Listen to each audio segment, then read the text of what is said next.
Hello, dear chess lovers. It's black to play in this position. Please take a moment and find the best move for black. Today we are talking about the blunder check process, folks, and why chess resembles science when it comes to this process. People have wishful thinking in chess. They want their ideas to work. They are looking for evidence that confirm their existing beliefs. Look at the YouTube algorithm. Look at the world. You are bombarded by information that constantly confirms your ideas. That's how algorithms work. But chess is a scientific game. It's a beautiful game that you need a scientific mindset. Basically, it means that you need to have potentially falsification mindset. An idea can look good to you, but before you play it on the board, you have to ask yourself, what if it fails? Does it really work? What can the opponent do to me if I make that move? That's what I mean by chess resembling science, almost like a scientific person. You seek for counter evidence from the world before you accept your hypothesis. Okay, folks, so today I will show you three very instructive positions that trains this very important skill of blunder check. So let's start from this position, folks. What are you seeing? First things first, the orientation phase. Well, the opposite color bishops, but I'm having sleeping pieces on the king side, correct? So ideally, I would love to get my pieces out in this position. What else are you seeing? I'm seeing two connected pass pawns for white. That looks dangerous, right? We have two extra pawns with black in this position. That's good. We have a material advantage. But we have to solve our piece problems on the king side. So, if you're good at tactical vision, folks, I'm 100% sure this idea came to your mind naturally. What if I take on c5 and when they recapture, you see the alignment issue? You see the alignment problem for white? Suddenly, we discover one good looking idea for black. Magnus Carlsen sees this idea in milliseconds, by the way, right? So his tactical vision is so great. So it doesn't take any time for Magnus to see this idea. But Magnus doesn't play it directly. Magnus seeks for counter evidence from the world before he executes the good looking move. And what is that counter idea, folks? Now I want you to become like a scientist. Everyone can see the beauty of this move if they recapture. So they don't need to take your bishop on c5. And at that moment, you're seeking for counter evidence from the world. Can you tell me, folks, what can white do to you if you play the move bishop takes c5? Please stop the video right now if you haven't seen it yet. Try to visualize. I won't put it on the board. Imagine you will take on c5 with the bishop. What is the best move for white at that moment? You're a great player, folks, if you saw the move rook c1 against bishop takes c5. The rook simply pins your bishop and they will take on c5 on the next move. You're losing a bishop in that position. Can you see it? Is it crystal clear in your mind, folks? Again, I won't put it on the board because that's what you need to do in actual games, right? Blunder check process. Imagine that I will play bishop takes c5. What will they do? What is changing? Am I giving you avenues to the opponent's pieces? And yes, by taking on c5, you're opening up the c file. And you see the alignment problem. You see how relevant your king's location is the moment you take on c5. That's what I mean by a proper blunder check process, folks. Again, if you play the move, let's put it on the board. Many people only analyze this sequence. Black is winning at that moment. But only strong players and scientific players see rook c1 and see that it refutes the whole concept of bishop takes c5. Now after king d6, of course they will take back with the rook and white is emerging with an extra bishop with a winning position, correct? So bishop takes c5 looks beautiful at first sight. Look how smart I am. I'm finding a good tactic that if they recapture, then look at my smart idea. And yes, in this line, black is winning because white has no counter trick. The c file is closed and they can't defend their bishop on d5, right? But you see, strong players again have this scientific mindset. And how do we get better at this? That's my question to you.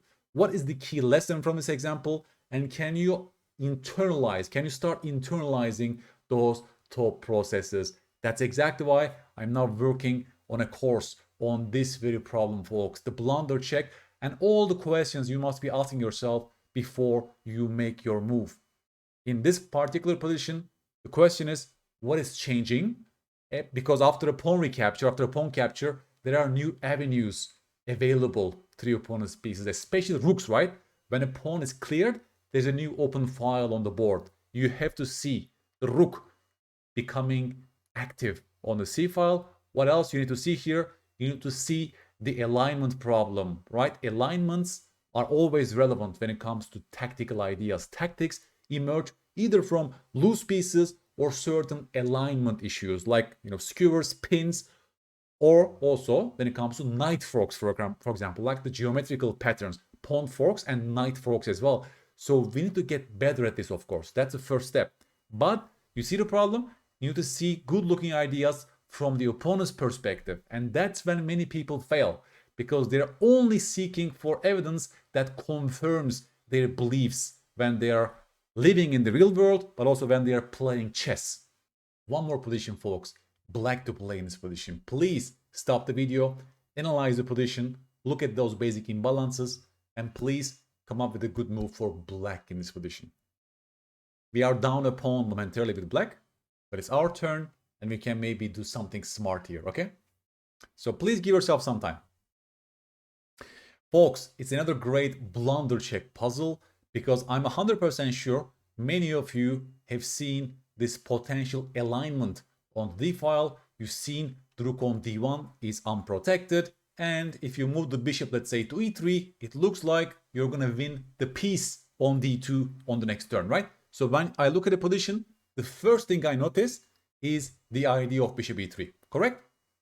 It's like puzzle rush, right? If you go to puzzle rush, you're bombarded by such exercises that almost always work for you.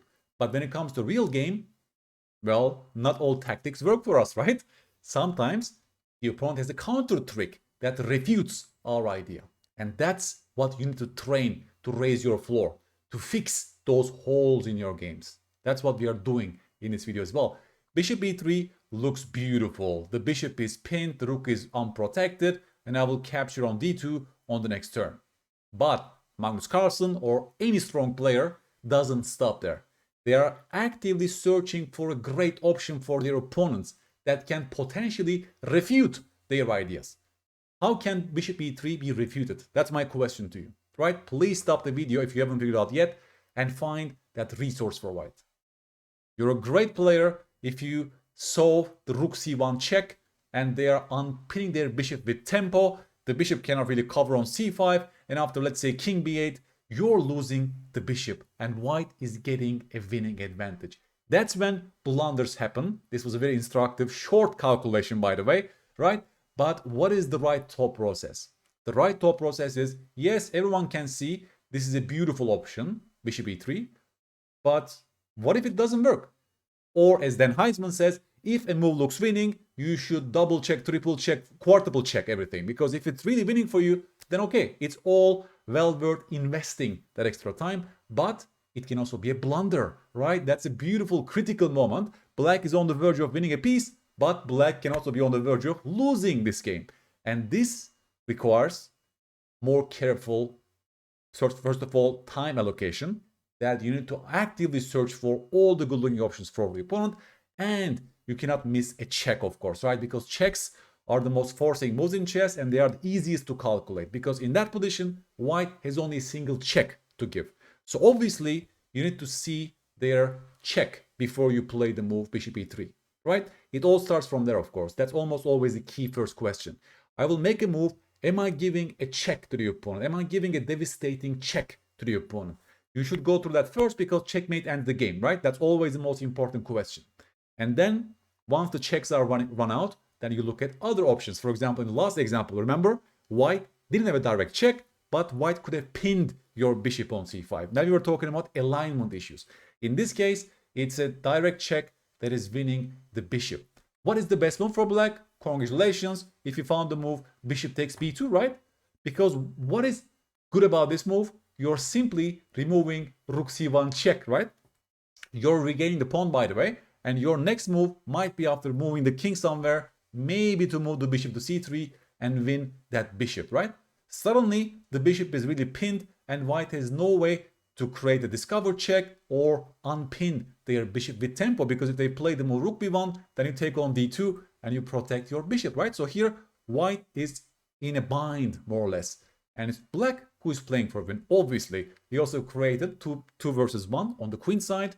That also is an advantage for black. So here, equal material, black has a better pawn structure and black has better pieces, right? And we carefully avoided the good-looking blunder, bishop e3.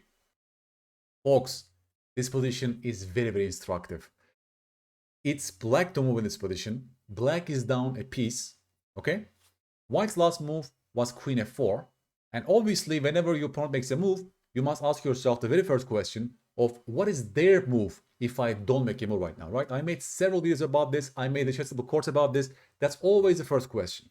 Your opponent makes a move. The question is, what's their next move if I don't make a move right now, okay? Now, go through the question first, and then we are talking, right?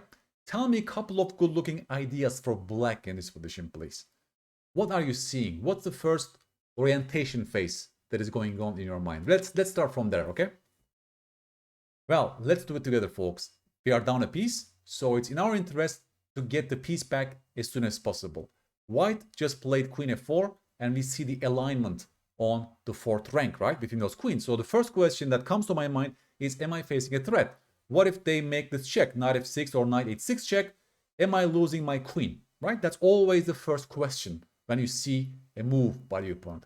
I see that after knight h6 check, I can take both ways, and I'm fine. After knight f6 check, the only move is queen takes f6, and I'm still fine.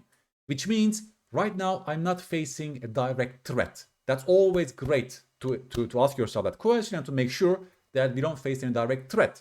Which means we can focus on our good-looking ideas in this position. So what is wrong with the move queen f4 potentially? To my mind, they are pinning their knight on g4, correct?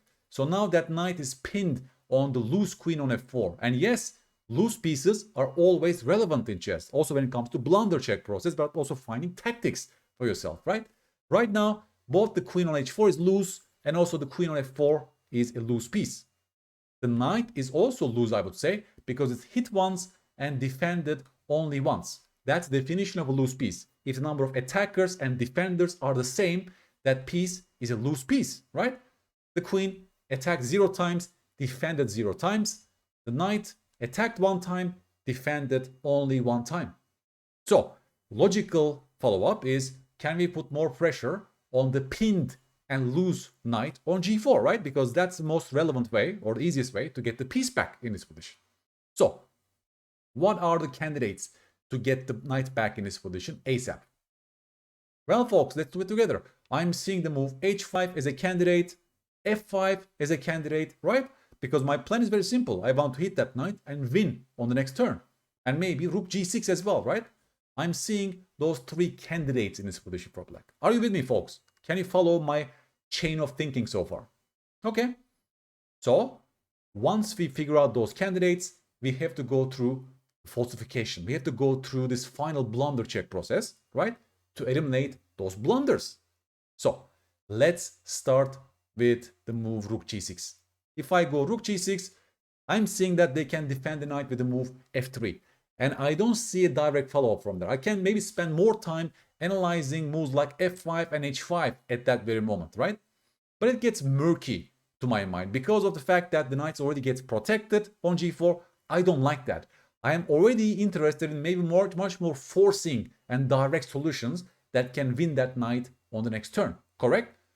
Rook g6, I see resistance with f3, and instead of analyzing it for like 15 minutes more, I know that I have choices, right? I have 3 clear choices in this position. I generated those 3 candidate moves, thus I will take a step back.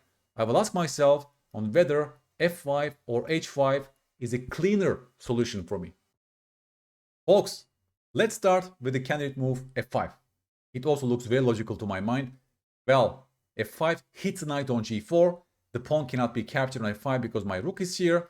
And I'm analyzing knight h6 check or knight f6 check against that move, right? Because you need to always check for the opponent's most forcing moves, which is a check, right?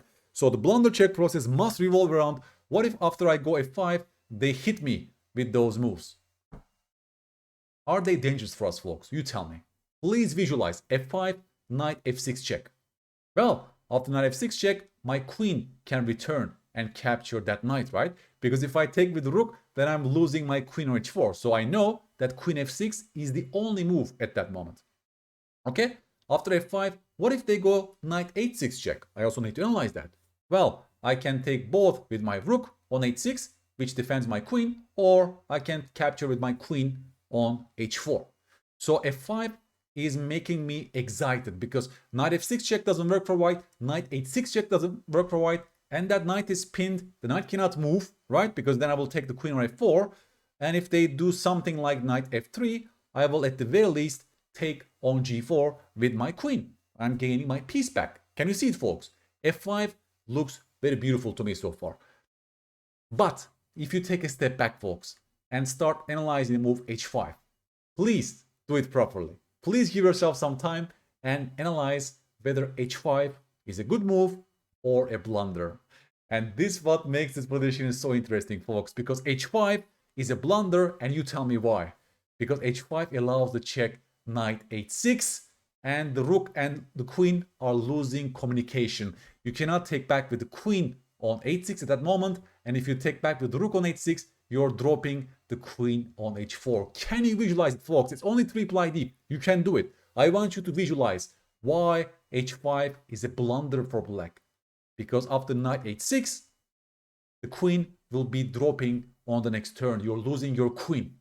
Isn't it beautiful? I will put on the board, folks. h5 is a very instructive blunder because, again, black is only focusing on the good things in his position. The knight is pinned. What if I hit that knight and win it on the next turn? And in this way, they are neglecting this check on h6, which is a result of the pawn move h5, right? There is no queen h6. There is no rook h6.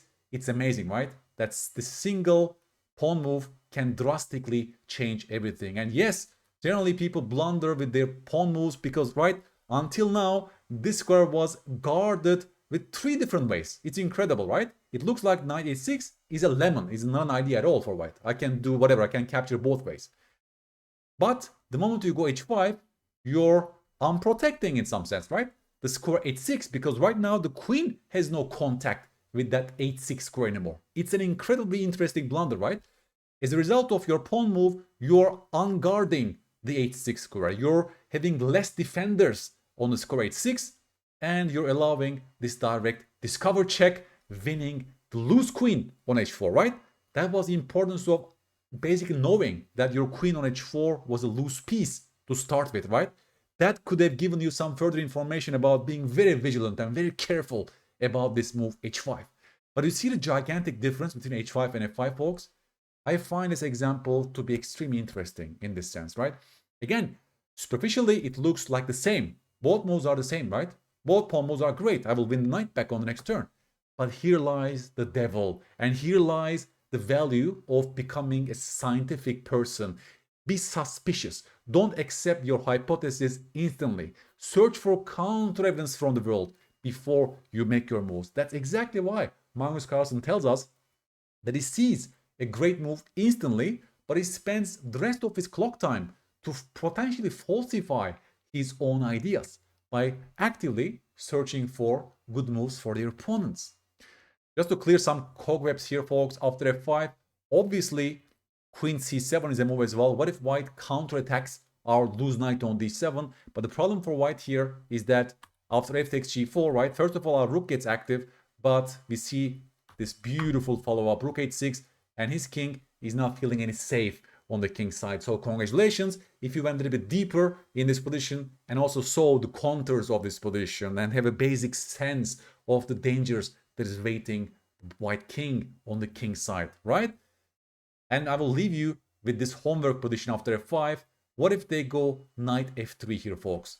What if white plays knight f3? What is the best move for black in this position? In other words, do you take on g4 with the queen or with the pawn? Okay, so I will give you 2 choices. Please avoid the blunder in this position by going through that scientific process before you decide on your move. This will be a great consolidation exercise of what you learned today in this episode. This example is so rich, so beautiful, and engaging in those instructive puzzles can really improve your thought process and reduce those blunders, which is the main explanatory factor, right, of your losses. Almost every single game, especially for club level, beginners, casual players, involve blunders all the time. People keep blundering stuff. And obviously some part of it is due to lack of tactical vision and so on. But very important part is also about this mindset of only looking for good evidence from the world, right? People get excited, they play a move that confirms their ideas. But real chess is a scientific game that you should seek for counter evidence. You should acknowledge your opponent. You should understand that your opponent has a fundamental role in this game, and you're always searching for the best move for white and black at all times. You need to internalize this thought process by engaging in those puzzles. That's why I'm working on a blunder check course. I'm very excited about that, and I will bombard you with those puzzles to really reinforce and automatize this process with rich examples and explanations and different checklist questions that I will give you to make the process much more efficient. If you like this video, folks, please give me a like and subscribe, and please give me feedback on how you found this video. Leave a comment, please, and I will catch you on the very next episode. Bye bye.